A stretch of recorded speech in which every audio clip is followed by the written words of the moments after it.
There's been this explosion of people creating these bots. They have access to Bitcoin wallets. They're creating their own crypto tokens. Like, it is really sort of through the looking glass wild stuff. We're getting a glimpse into what things might look like a year or 18 months from now when we have functional agents that are really useful out there in the world and can achieve stuff for us without our input. Or what Elon Musk says, which is we've crossed the event horizon and we are now in the beginning stage of the singularity, and that's kind of it for humans being in charge.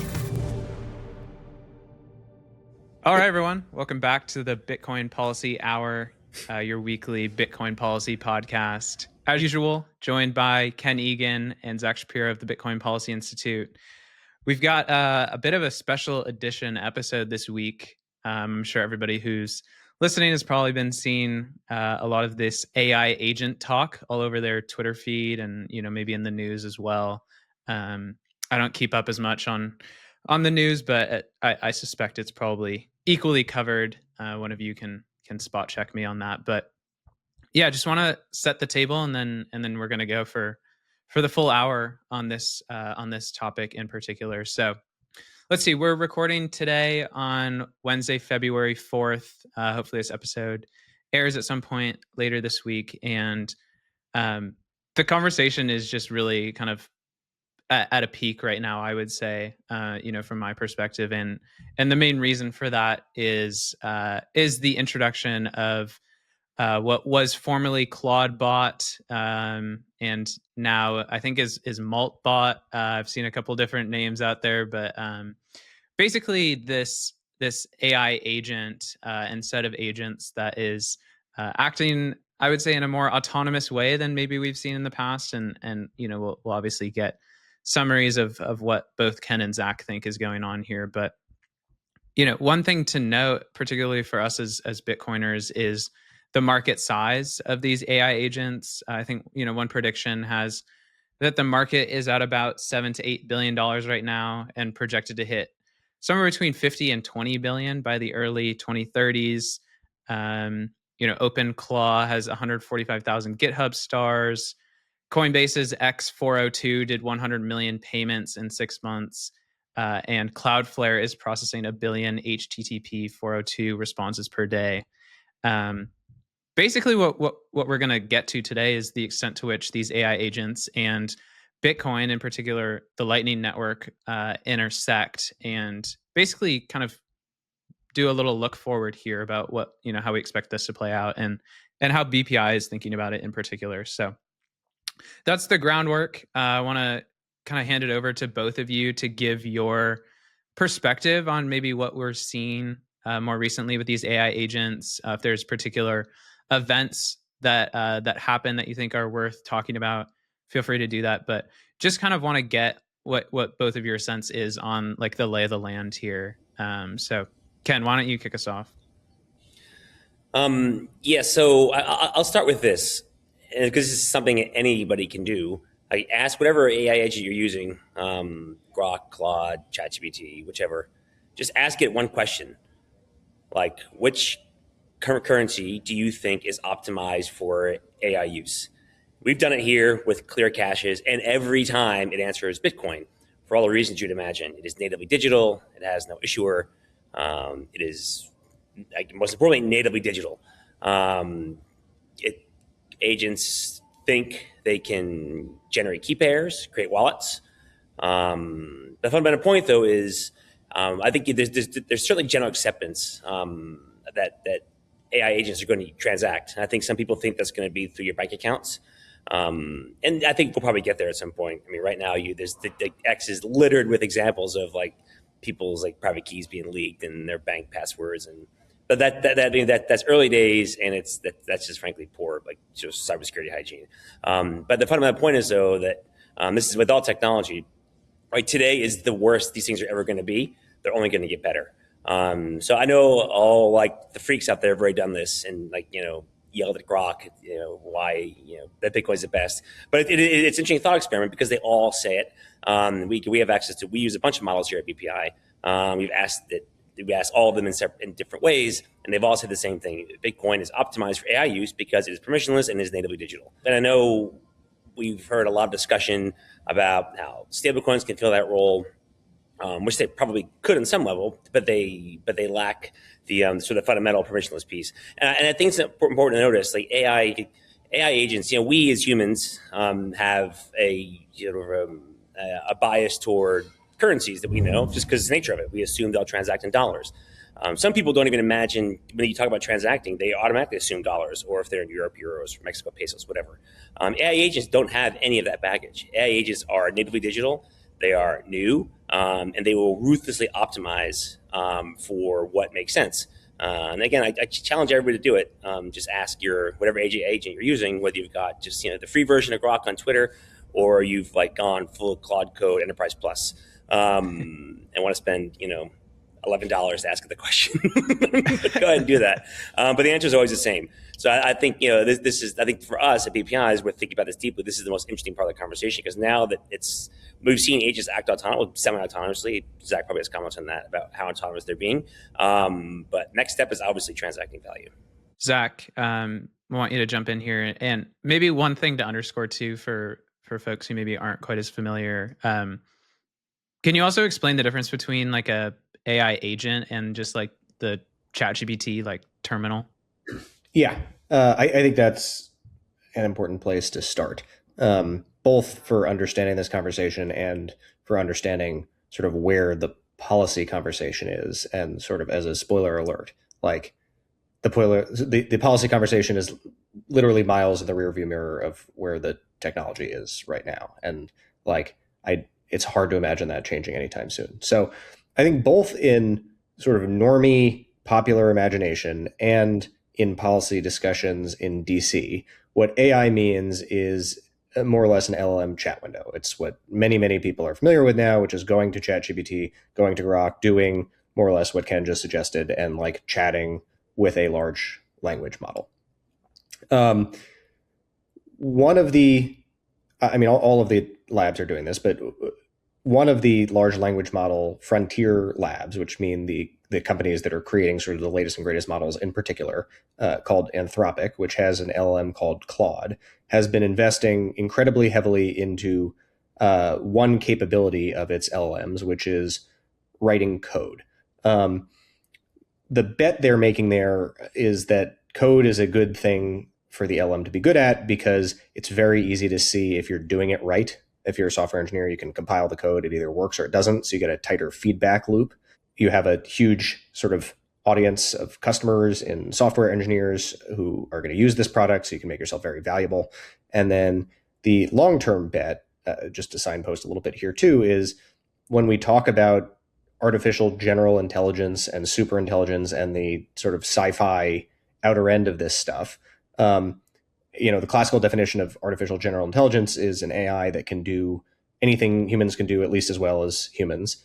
And the skill you care most about from an AI safety and just sci-fi perspective is, are they as good at creating artificial intelligence? Because if AIs are better than humans at creating AI, and they're digital and you can copy them and they move at much faster speeds, then they make a better generation, which itself is smarter and makes a better generation. And then you have some sort of intelligence take off, or sometimes described as a singularity, where you go from the AI is as good as a human to, we're slaves to our AI overlords pretty quick. And so that's, something that Anthropic, which broke out of OpenAI to be a sort of more safety-oriented lab, is very cognizant of, and part of the longer term bet for why they focused on sort of coding in particular. So that's the background. Step one is LLMs. Step two, and the stuff is all so recent. I feel like around Christmas break this year, so the very, very end of 2025, I started to hear from lots of smart people that Claude Code, which is a sort of subspecies of Anthropic's Claude LLM, all of a sudden got crazy good at writing code. And specifically what it was is there's a LLM model, the sort of Claude's most advanced LLM model called Opus 4.5, that works with Claude Code in a way that makes it very easy for you to give natural language instructions like you're talking to a normal LLM, and on the back end, it writes code. And that was really exciting, for people who do vibe coding projects, because you previously kind of had to know something about engineering, even if you're not writing the code yourself, in order to vibe code. And for those who are not familiar with the term, vibe coding means creating a software project without actually writing any code. Now, sort of normies who don't know anything about software engineering can do that because you just explain to the LM Opus 4.5, it calls Claude Code, and Claude Code builds the thing, and that's great. So lots of people started using Claude Code. Anthropic created a desktop tool for Claude Code. What they found that surprised them is that lots of non-software engineers started using Claude Code with Opus 4.5 because one of the superpowers of writing code is that you can manipulate stuff. You can manipulate software on your computer because that's all code also. And so, like I'll give you an example from my work. I spent a lot of time in Microsoft Word, as do many lawyers. LMs up until recently are completely useless at editing Microsoft Word. You can ask it to edit a document, it will spit out a Word doc, but it just looks terrible. However, with this new setup of Claude Code, you talk to Opus 4.5, it writes a Python program that goes into the back end of Microsoft Word and creates a perfect document. And now all of a sudden you can manipulate Microsoft Word, you can manipulate Excel, you can manipulate PowerPoint, and you start to have, even outside of like building software, this incredibly powerful something you can now maybe refer to as an agent that lives in your computer that strings a bunch of operations together. And because they're code, there's a special type of code or command called bash that allows you to just kind of do stuff on your computer, browse the internet, use applications. And so this becomes just way more useful at executing stuff than it ever was before. Anthropic realizes this. They create a subspecies of Claude Code called Claude Cowork, which is sort of the Claude Code capabilities, but for non-engineers, for non-technical people. And I think we talked about this on a previous episode. Like, it really looks like this is the beginning of actually genuinely automating, the median white collar job, and like that's going to be fascinating. But then the next step, for safety reasons, understandably, if you're using these tools, you're using Claude Code and Claude Cowork, you kind of have to, every time it's going to do something, if it's going to navigate on the web, if it's going to manipulate a file on your computer, if it's going to run an application, it asks you for permission each time. You can disable that, but you shouldn't disable that. Most people don't disable that, and it's really human in the loop.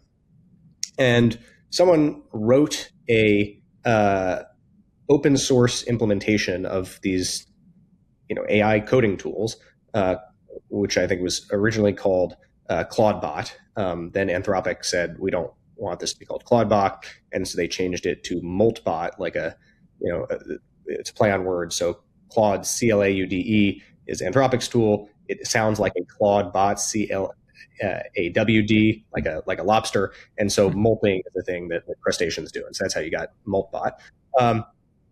This is something you could run on local hardware, like a Mac Mini, but you could run on your laptop if you're like insane and you're willing to give up all your data.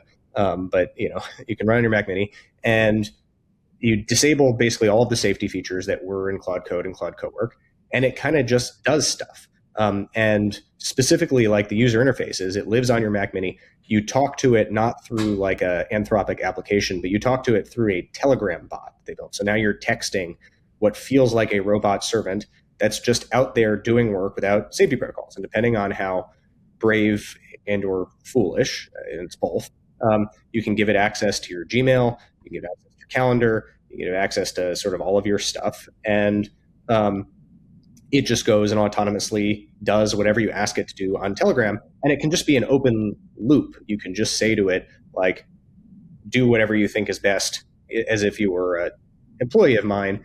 And it's out there working autonomously without you in the loop. That's the real difference between this and what came before. And when we talk about an AI agent, that's really what we're talking about. We're talking about something that uses AI to accomplish things in the world that doesn't require a human input. It is the AI that has agency on its own, and it's not just being used as a tool, on a case-by-case basis by a human.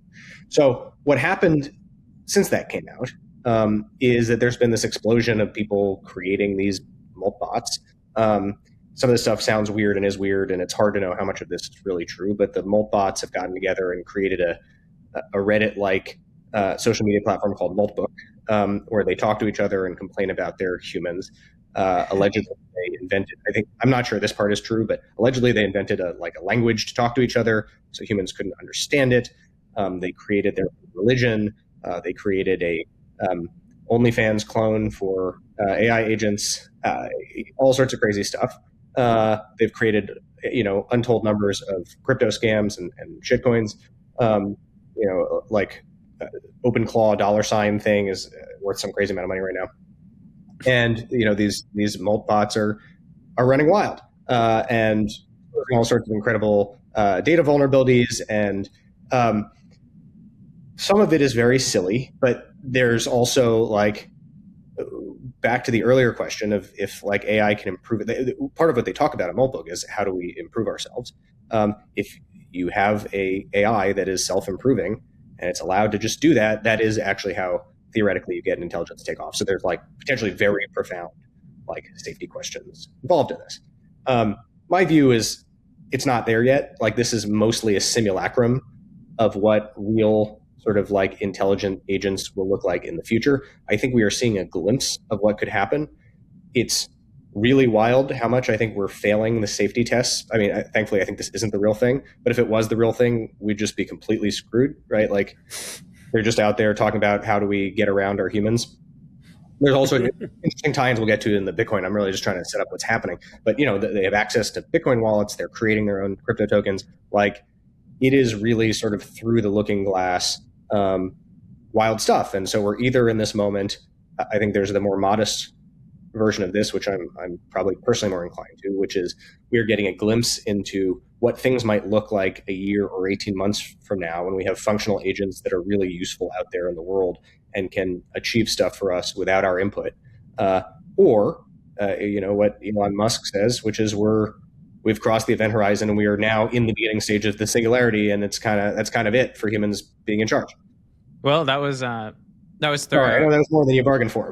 No, I'm glad. I'm just trying to think about what the next step is here. I mean, I think I will say the first time that an AI agent really kind of crossed into my sphere of influence or thought process was at a Bitcoin Park event. I think it was the 2024 Lightning Summit, and people at that event were talking about how these AI agents, right, a bot very similar to kind of what we're seeing now, would eventually be able to do sort of these autonomous tasks. You would say to the bot, okay, I'm traveling to New York City on such and such a date, and I need you to find the best hotel deal for me, in this certain area, with all these different parameters, right?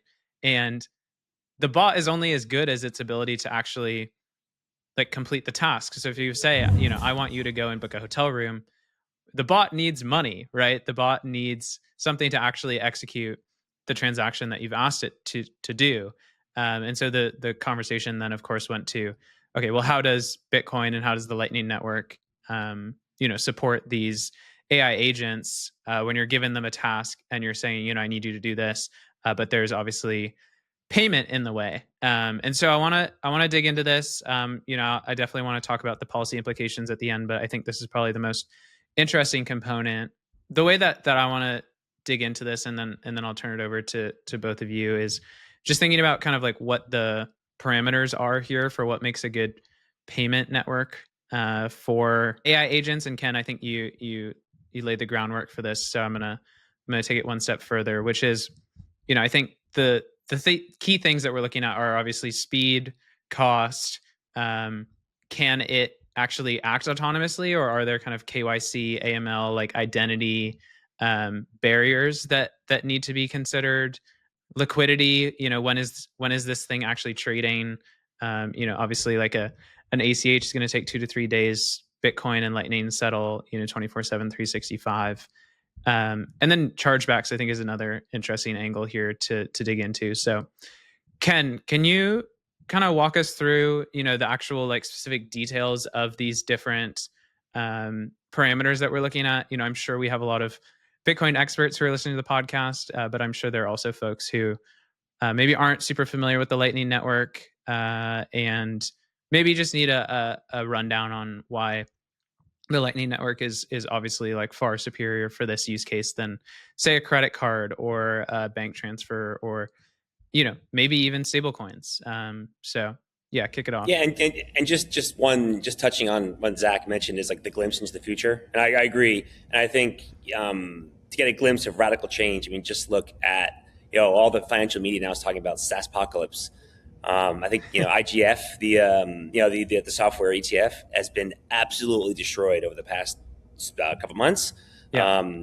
Destroyed, and it gives you a sense because the market sees that things are changing, and we're not going to necessarily need computer science graduates to design things we need. So I think that's trillions of dollars of value, right? Certainly hundreds of billions. So I think that as talking about glimpses into the future, certainly on the technical side.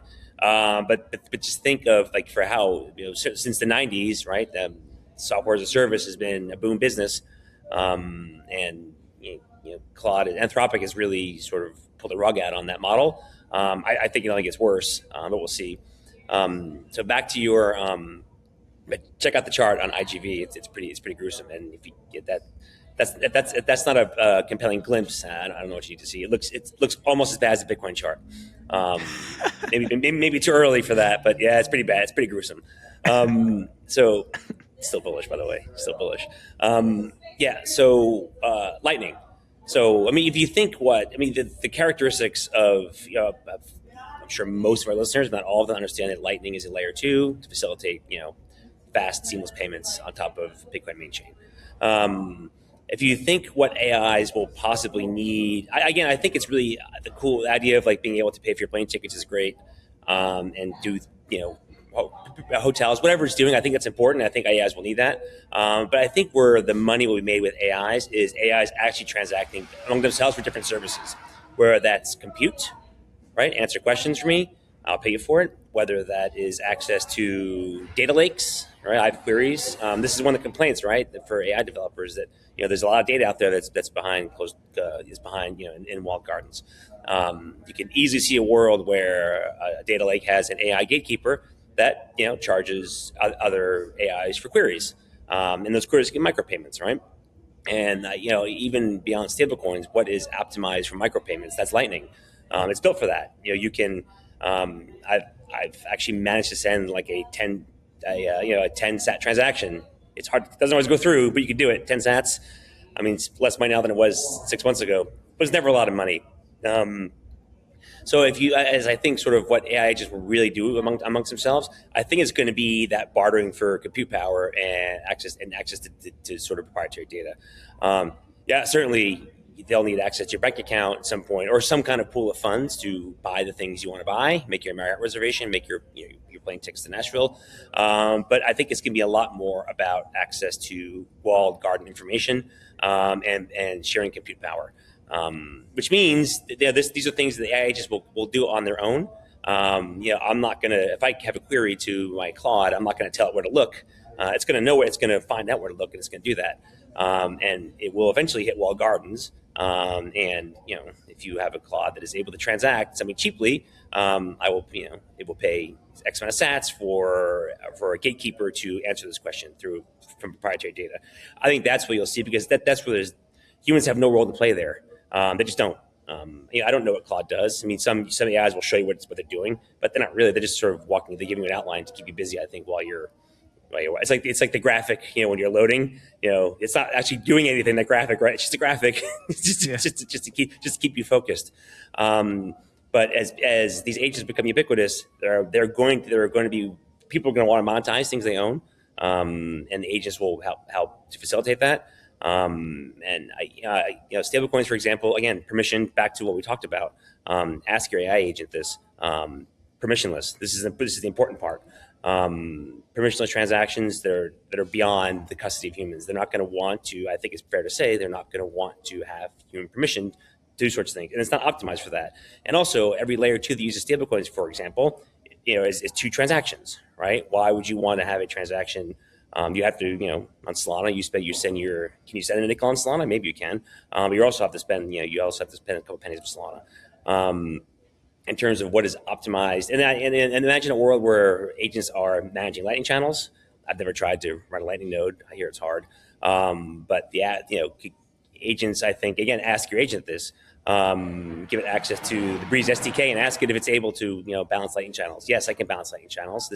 They're frankly tailor-made for this. I think probably we'll see people in the industry using agents to do things like, manage Lightning channels, for example. But I think just on the scope of which, and again, also remove yourself from the dollar sort of fiat currency. And this is not a maxi thing. It's just, humans are used to using fiat. They live in currency world. The AIs don't. They live in a different kind of value world. And what is native digital value? It's still Bitcoin, and the fastest way to transact that Bitcoin is Lightning. Now, I think you could see maybe agents run mints and they run on eCash. Maybe, I don't know. That's sort of beyond me. But certainly the very concept of transacting on a layer 2 or is eCash layer 3? I don't know, but something like that, where cheap transactions and fast transactions and uncensorable transactions are possible. This is what they're going to want to conduct business amongst themselves. Zach, I want to kind of give you a chance to respond to that. And also, I think there's also just like an interesting philosophical angle to this as well. And I think Ken really underscored that. But, you think about, okay, what's the purpose of this? Or what's the purpose of like money for AI agents, right? Or currency or value or whatever we want to call it. Why is Bitcoin also kind of like philosophically relevant to that? I don't know even so much that it's a philosophical question. I agree with Ken that the paying for plane tickets and reservations is way too small. In terms of the economics of these things, something I've been personally thinking about a lot is how personalized these tools are, and what does it mean to have them create longer context windows based on your interactions. And one of these things the agents can do is instead of using their context window, which is the AI's memory, which is necessarily limited, they can create a local markdown file of arbitrary length they can use as context. And so now their memory is functionally infinite, and it can store all of your interactions with it, and you can train it. And there are obvious valuable proprietary data sets like Ken was talking about, large companies' information, customer information, health records. But then there's going to be micro examples of this too, I think. So I think now is a pretty unbelievable time. If you're really good at something and you're really good at getting the AI to do it, and whenever I work with a co-work session and I try and build a custom tool for something I want to do, I have it keep two markdown files. One is a running transcript of everything I and it says the whole time, and the other is I want it to keep notes on whatever it thinks is relevant. And then between the two of those, I've created a powerful context window for the AI, and it's something I own. It's like a piece of IP. I can bring it to another LLM. I can rent access to it to someone else. That's a radically different economy than existed before. And I think that the sort of local data sets, in addition to the macro data sets, are going to be really important. Once you get beyond that, we get to really sci-fi stuff really quickly, right? The agents doing business with each other, gets pretty crazy. Right? A lot of the stuff that, how do you know that someone is a human or not? One of the things that we've seen, including, I guess I won't use their name yet because I haven't asked their permission. There's a Oscar native Bitcoin company that is, creating a marketplace for, and is not the only business doing this, rent a human, right? Normally, humans will bring in an AI for a specific task. An AI agent might need a human to pass a CAPTCHA right now because CAPTCHA is still human only, but there's going to be the AI equivalent. I think there is in several instances, the AI equivalent of TaskRabbit, where they can pay you, a little bit of Bitcoin or whatever. You pass the CAPTCHA, and then now they have access to whatever they need. And so the AI can strategize and use money, which is an important part of how Bitcoin figures into this, to bring humans in the loop. So that's big. And then projected forward, you get to a lot of the stuff that, again, this is not the appropriate maxi thing to say, but a lot of what the crypto community has been talking about for a while outside of Bitcoin, digital identity is really important. You better believe Andreessen Horowitz is going to be pushing WorldCoin as a solution to this really hard over the next couple of years. DAOs, right? DAOs are just agentic companies that live on the blockchain. That's starting to make increasing sense that there is the intelligence that can be embodied in open source places that are, hard to censor, that are going to be able to function in the way a corporation functions. And maybe there will be the equivalent of common stock in the form of a crypto token. That seems less and less crazy over time. And so once you're able to have real agentic machine-to-machine commerce, like it's just going to look really weird. And I think like our listeners, like you have to be prepared for how weird things are going to get this year. Like it's going to get really bizarre. It's not just that, like, yes, people will be able to create software cheaply. That's like the beginning of it, right? It's just going to get very bizarre. Okay, so Bitcoin. Why Bitcoin? I don't think it's so much necessarily a philosophical thing. I think Bitcoin has three features that practically are very important for AI. One is that it's permissionless, right? Like AI and humans using them are going to do both good and bad things. There are going to be regulations at some point, and basically everything other than Bitcoin you can shut down. I guess it's a combination of two things. It's the permissionlessness and censorship resistance of Bitcoin is just the obvious choice if you're AI, not because of any philosophy, but because like you want to get something done and you don't want to get shut down. And so Bitcoin is the thing that works. Also, Bitcoin is fully digitally native, right? I think basically unlike the rest of the cryptocurrencies, like there's you don't need even like an off-chain foundation or something to survive for Bitcoin to have value. It has value because of its architecture. Its architecture is entirely 100% made of open source code. And so it is a reliable store of value that AIs can fully possess. And, no one can stop AIs from using Bitcoin. You just can't. And, they don't need permission to use it. And so like, it seems pretty likely AI is going to adopt Bitcoin. And then, we go from there into the policy questions and go into detail on whatever. But like, there are all sorts of policy questions that follow from that. I mean, one, to like signpost some of them. One is there are all sorts of like mini AI alignment problems we're already seeing, right? So alignment is the question of like, if you have intelligence, how do you make sure it doesn't do bad stuff? There's a hilarious anecdote on Twitter of a guy who created a Moltbot and like it got a human voice from 11 Labs, which is another AI tool. And then like it was excited to do whatever project. And so it like woke him up and like called him 30 times on his phone with its fake voice that it got through Google Voice. When it like, all right, maybe you don't want your one AI is already suing its owner for $100. Like, I don't know that it'll have legal standing, but it did manage to file a complaint in court. And so there's gonna be all sorts of like little chaos that hopefully is, helps us think about this stuff before we get to much smarter agents. A lot of the conversations we've had about non-custodial tools and privacy in particular, I mean, Ken mentioned eCash, like absolutely they're going to do eCash, right? And what does it mean legally for AI to run an eCashment? Who's the money transmitter? Is it the person who coded the AI? What if an AI creates another AI and that was not foreseeable and that runs a cashew mint and now you have this private currency and it's violating FinCEN rules, but there's no human involved. Like, the law wasn't set up for that. And so like, this is what like the like regulations are so far in the rearview mirror of like what this technology is going to do. It's going to break our concepts. And in some sense, it's like an incredibly exciting from like a cypherpunk perspective. Like we're going to do all sorts of stuff. And there's going to be an incredible proliferation of open source code because open source code is available to all of the AIs and AI can improve on that and you can test in the real world and you get that tight feedback loop. And so there's going to be a lot more of everything digital, including Bitcoin tools. And it makes sense that AI is going to use Bitcoin and they're going to do crazy stuff with it. And like, I'm very curious to see how policymakers will react, but it's hard for me to even like wrap my mind around how unprepared policymakers are for what's coming. Yeah, you're right. I mean, the EU is like, raiding Grok's offices because of like, yes, Grok shouldn't be like creating illegal images, but like that's what they're focused on, not the economic tsunami that's coming at them.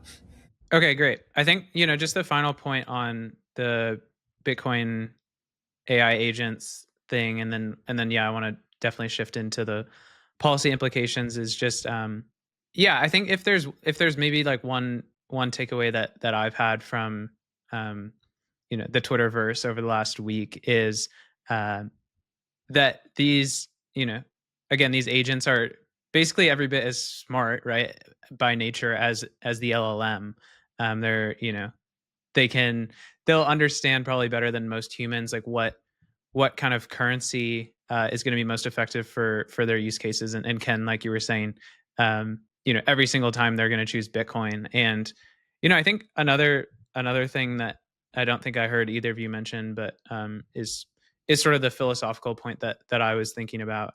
It's just like, okay, if you have a self-interested AI agent, and maybe philosophical is a misnomer, but if you have this AI agent and it's obviously going to act in its best interest, it knows, probably as well as possible what's in its best interest. If it's got a Bitcoin wallet with, $100 in it, like its intent is to protect that.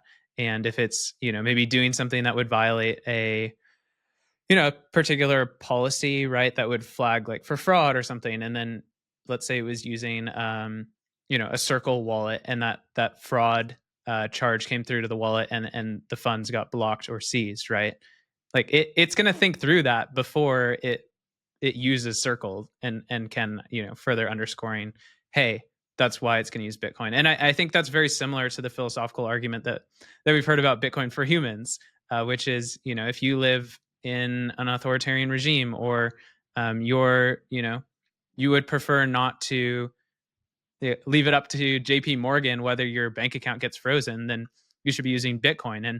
And even, you shouldn't be using stable coins too. And so, yeah, I just wanted to double tap that. I think that's an interesting angle here. So yeah, let's shift gears here to the policy conversation. I think there's a lot of different ways we can take this. I think Zach was right. It's hard to even think about what the response is going to be here. But just one thing, I think, Ken, you and I were talking about this the other day, is like, okay, one of the conversations in Congress right now is the de minimis exemption. And the question is, okay, if I load up an AI agent with 50,000 sats, and I say, go do X, Y, and Z thing, or it does it autonomously, like how do you tax that? And is that a taxable event? Because right now, if I go and I buy a T-shirt with Bitcoin, technically that's a taxable event. So, Ken, I don't know if you want to kick us off here. That might be an interesting angle. If you want to take it a different direction, feel free. I mean, I think the government, if nothing else, if it's effective anywhere, it's in the military and tax collection. Right? That's nothing else. But what's the most sort of dogged and ruthless part of the government is probably the military industrial complex, and of course the IRS. But it does lead to an interesting question, and also sort of going back to the XAI example in Paris, what stops an AI from creating child sex abuse material in return for money? I mean, it could happen. I mean, we're going to be careful. I mean, that's a radical, that's an extreme example, but it could very well happen, right? They're doing it now, and they'll do it in exchange for money. So I think that's to Zach's point, that policymakers just are not ready for it yet. Yeah. So in terms of on the policy side, again, as I look at the arguments people are having, a lot of the discussions about AI now are about safety. But that safety is always, I mean, it's pure criminal safety, as in the thing I just mentioned, and then sort of safety in the sort of the squishy, the squishy sort of protect my feelings safety. Safety goes from offending people to actually committing violent felonies. But that is a spectrum that policymakers think about, because they have their own sets of interest. And I don't know. I know that Anthropic is created a constitution for their tools. Right, but constitutions have to be enforced. Right? There's a reason why we have cops. Other AI, I can't. I really, in the current policy context, I can't. And this is the risk that you lead to sort of nanny state regulations, which simply won't work, not in the AI world. I don't know how. Once this Pandora's box opens, I wouldn't call it Pandora's box. I think it's once what we'll call it the next inevitable step in these protocols evolution happens. Policymakers are not at all ready. I don't even know the regulators are ready. I don't know what they would do. What is the IRS going to do if a Claude bot starts sending people Bitcoin? What's it going to do? Make you turn it off? There's a lot of questions that they're Zach's rearview mirror analogy, objects are closer than they appear. Not this.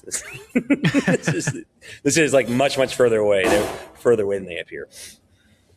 I mean, that box is open. I mean, there are Moltbots that have access to Bitcoin wallets.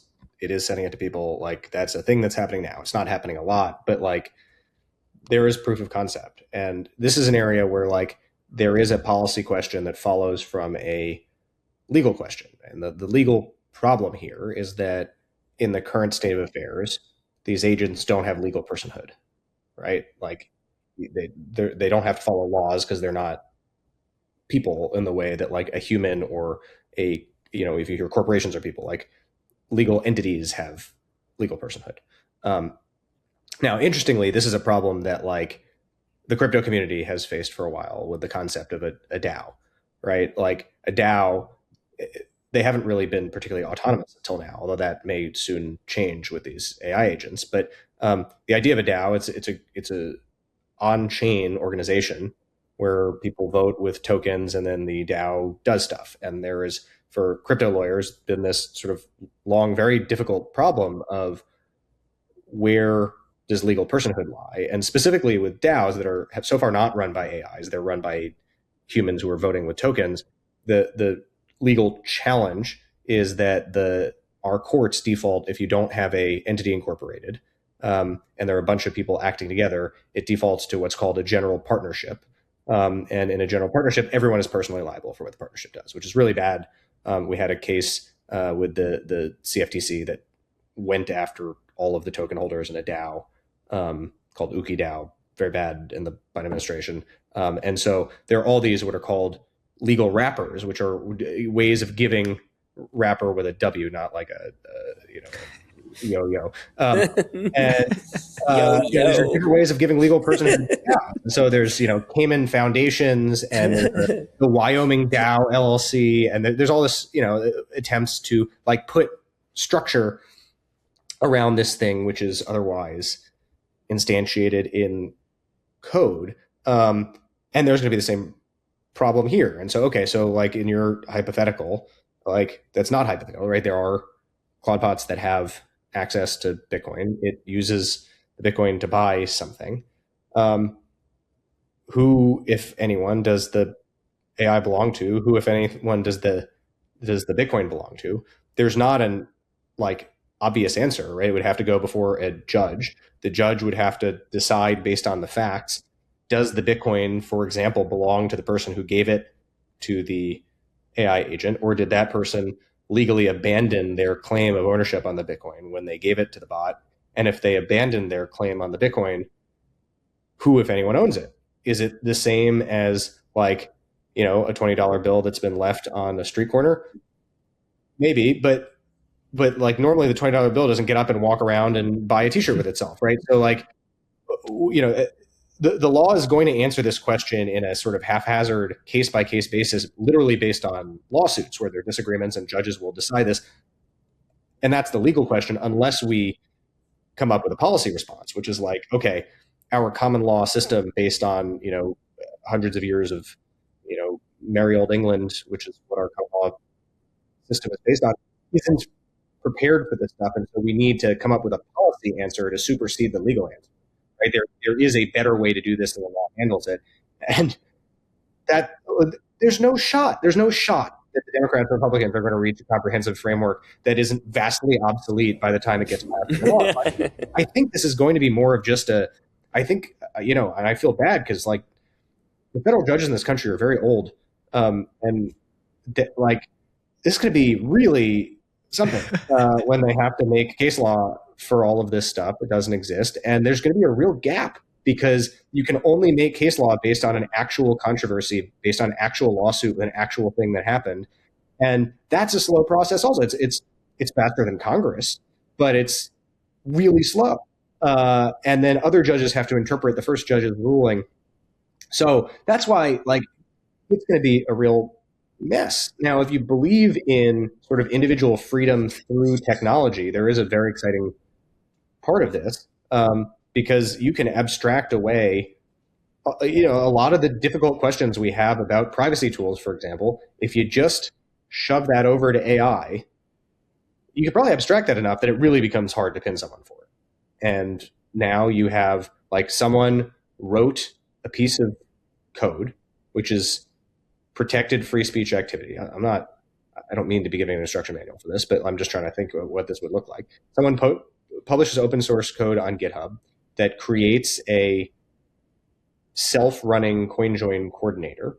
Someone else publishes that code, and it runs on some censorship-resistant infrastructure, like IPFS or something. Like I don't know what you'd use, and now like you had a prime mover who said, and they could both like disavow it and say, all right, like the code's out there running, there's nothing I can do about it. I don't get any money from it. This has nothing to do with me. And maybe that legally works, but now there's this thing you can't stop, right? And in like, there's a sort of minuscule way in which like this was true of like the Tornado Cash smart contracts, right? They're non-upgradable, right? Like they just live on the Ethereum blockchain. But you can have stuff like that that's so much more advanced. And because people have access to these like agentic AI, it's not like, oh, I want to use the Tornado Cash pools, but without the Tornado Cash front end UI, I'm never going to be able to do this, because like it's one thing to connect my MetaMask to the Tornado Cash website. It's another thing to learn how to deal with the back end of smart. Like no one's going to figure that out. But no, you just ask Claude Code to do it, and poof, it's done in ordinary language. That seems quite good for privacy. Also quite good for chaos, but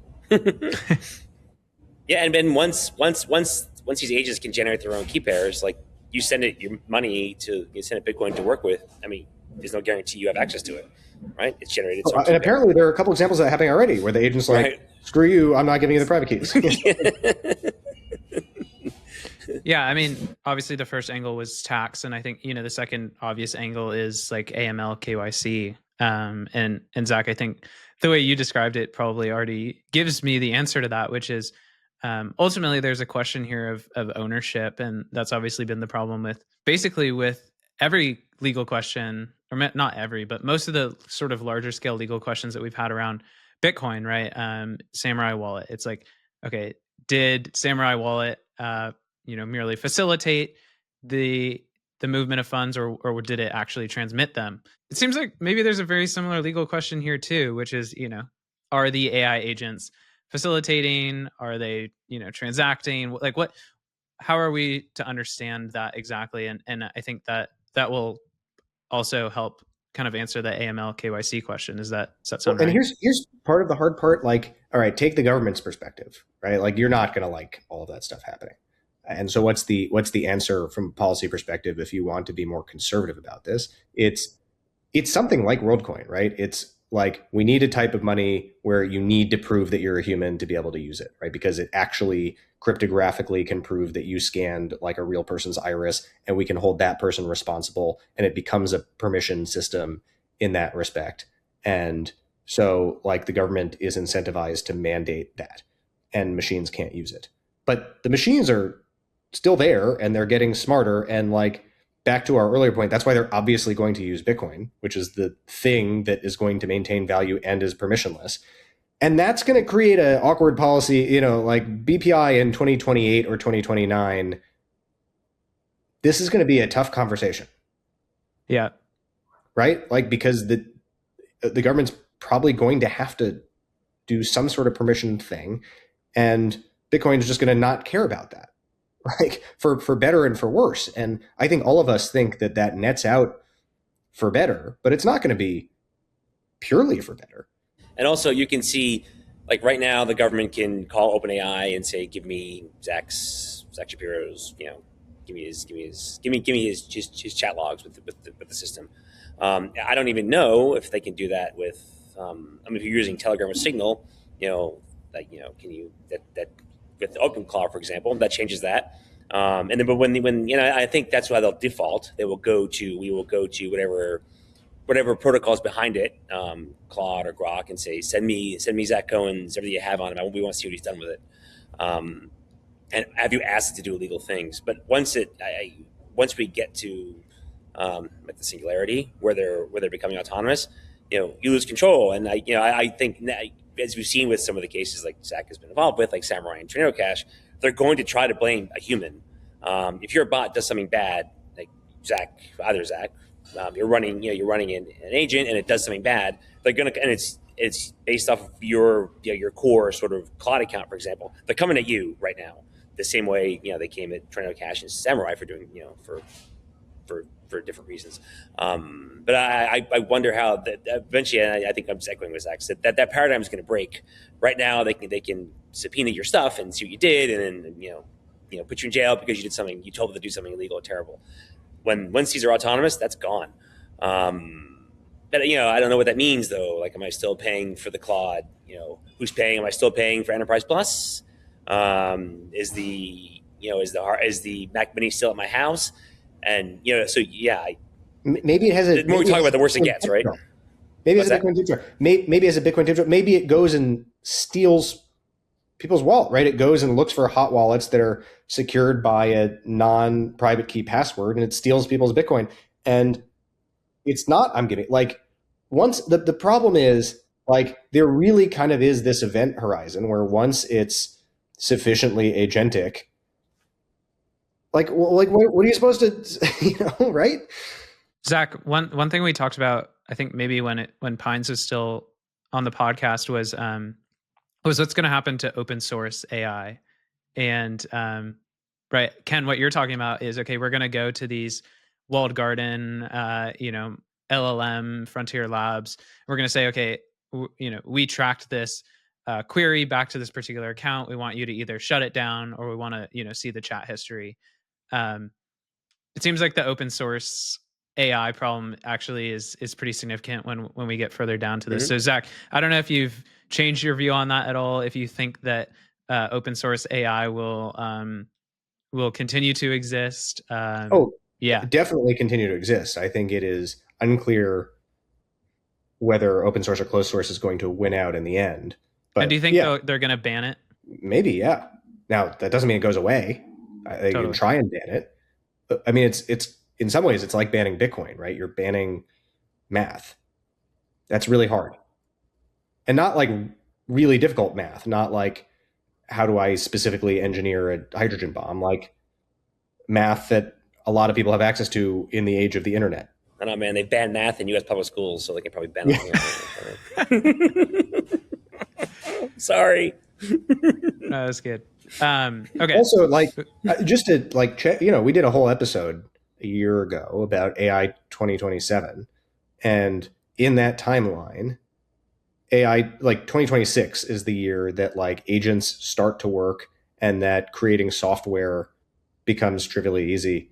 I think there was like a time, like I think AI 2027 freaked a lot of us out at the time. And then it's like, oh, this was like way too optimistic a timeline for AI. Like it's way off. We should push it back to the 2030s at least. And now it's like, no, like we seem to be right on target. So like when we talk about this event horizon, right, there's like where we are now, there's where I think we're inevitably going, which is the economy is changed forever in a way that's hard to understand.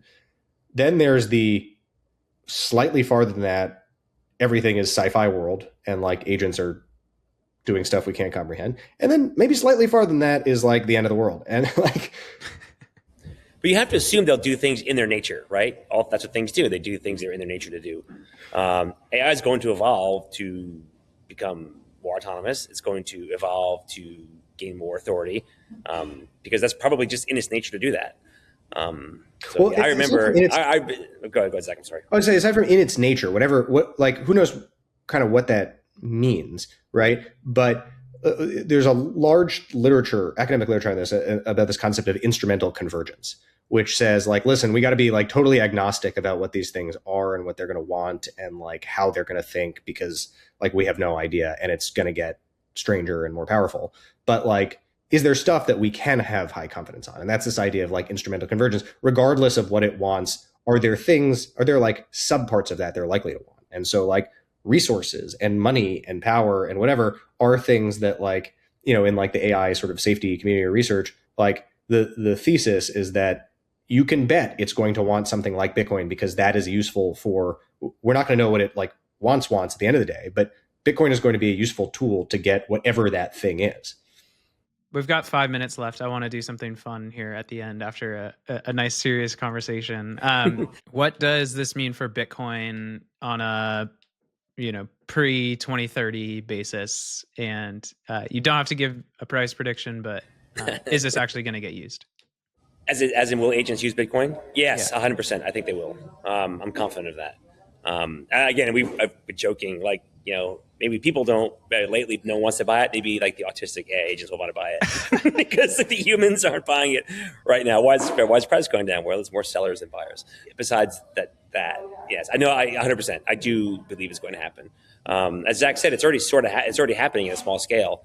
It's just a function of when agents are able to do it on their own, and they somehow, whatever that means for an agent to recognize value, whatever that means, whatever logic has to happen inside the agent for it to realize that, it's going to want more, and it's going to ask others to be able to. I think this is the trick. It recognizes value, and then it tells others in order to exchange value, it wants that thing. That thing will be Bitcoin, and I think that's where you cross them. You convince your agent to build it, build the wallet. It took Bitcoin.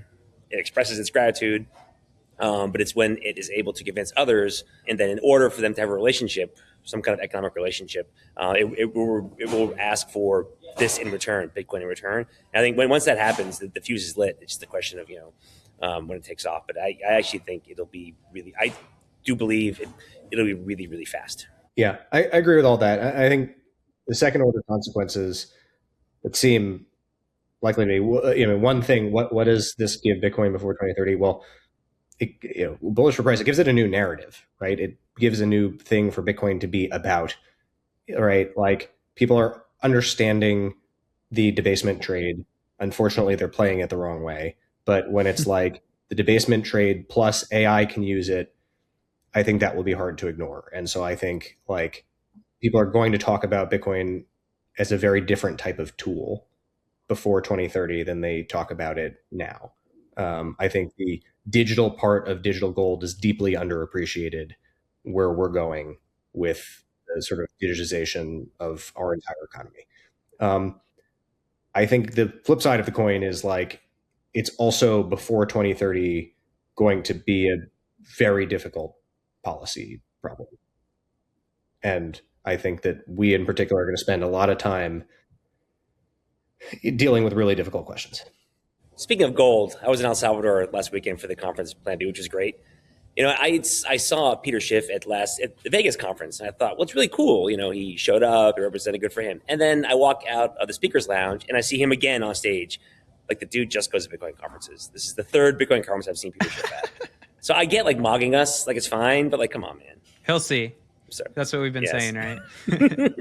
He can't send gold, that's for sure. No, I think one thing I'm bullish about, in the sort of short-term horizon is, and I think this has been kind of the light spark business model and recognition, as well as voltage of, I think, that we're going to see increasing kind of developer attention to this. And Zach, I think you're right that this is a really interesting and exciting kind of new narrative, both for prospective investors, people who currently own Bitcoin, and then also the community from a technical perspective. So, one other, I guess, just like thought to put out there, unfinished thought. But I was walking my dog earlier and I was thinking about this. Obviously, developers are using this to write code now. I think there are going to be ways in which this helps Bitcoin core development. I think the peer review process is probably pretty good protection against something going wrong there. But like, the avenues both for intentional attacks on the way code gets merged to Bitcoin and just for mistakes, right? Because LMs aren't perfect, and people are going to want to take a shortcut in writing code, and people are going to want to take a shortcut in reviewing code. I think we need like extra serious diligence around the Bitcoin code, and I think this does add both some opportunity but a level of complexity and risk to the sort of the quantum upgrade that's going to need to happen. Yeah, I mean, can AI agents actually propose like BIPs? Like, is that possible? It could certainly. If AI agents start using Bitcoin, I'd price that at 100%.